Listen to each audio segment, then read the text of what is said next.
It's time for Neil Spiel, and forget about hackers teasing us. I think they just got to second base. And in this case, it all happened on the first day that a lot of us didn't even know we were on. Apparently we were, or up to 80 million Anthem insurance customers were, waking up today to discover that hackers had breached their records. And I mean all of their records, their personal information, their financial information, credit card account numbers, bank account numbers, you name it, hackers got it, down to their birthdays, street addresses, email addresses, the doctors they're seeing, the treatments they're getting, yep, even down to the prescriptions they are taking. So, how would you like that kind of stuff getting out? And what's worse, folks finding out about how much money you have in Vanguard or how much you take of Viagra? Now, get used to that question, because I'm not being silly. Anthem's just the latest to be hit. Remember last August when U.S. Hospital Group Community Health Systems reported millions of its patient records were hacked.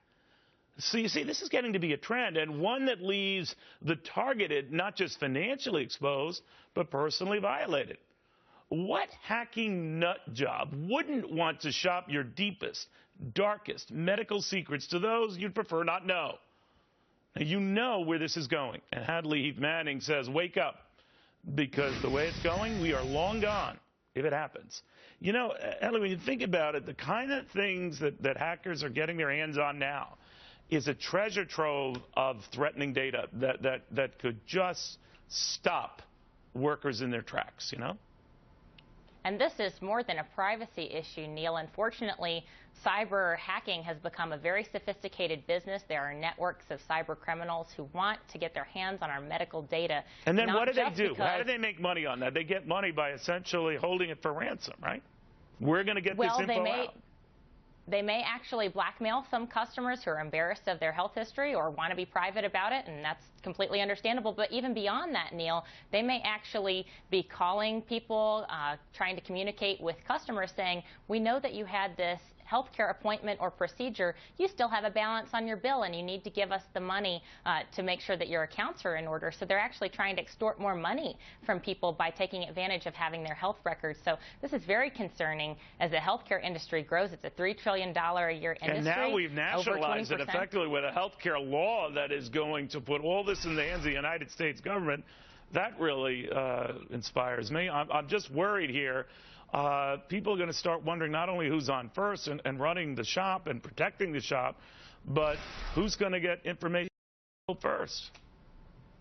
That's right, Neil, and this is a particularly vulnerable industry because they're a little bit behind the times when it comes to cybersecurity, but also because consumers are vulnerable. When you don't have price transparency, as is the case in our healthcare system, people don't often know exactly what to expect to pay on their hospital bill or how much their insurance company will pay on their behalf.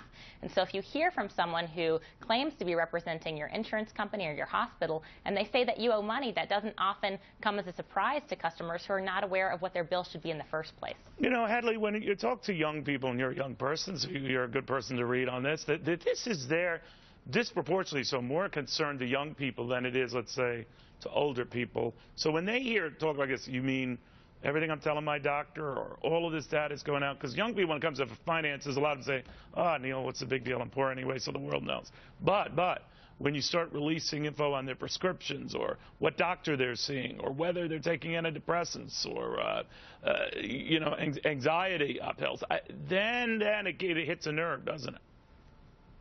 You know, I do believe that people of all ages value their privacy when it comes to their health records, but it certainly is the case that the younger the person is, the more likely they are to be tech savvy, to use maybe applications on their iPhone where they input health information, or they might try to see their doctor over a Skype or some kind of video chat instead of going to see their doctor. So younger people are using more tech in their medicine, which puts them at greater exposure for those health records being online or on a cloud or somewhere where a hacker might have easier access. Well, I warned you, kids, and you didn't listen.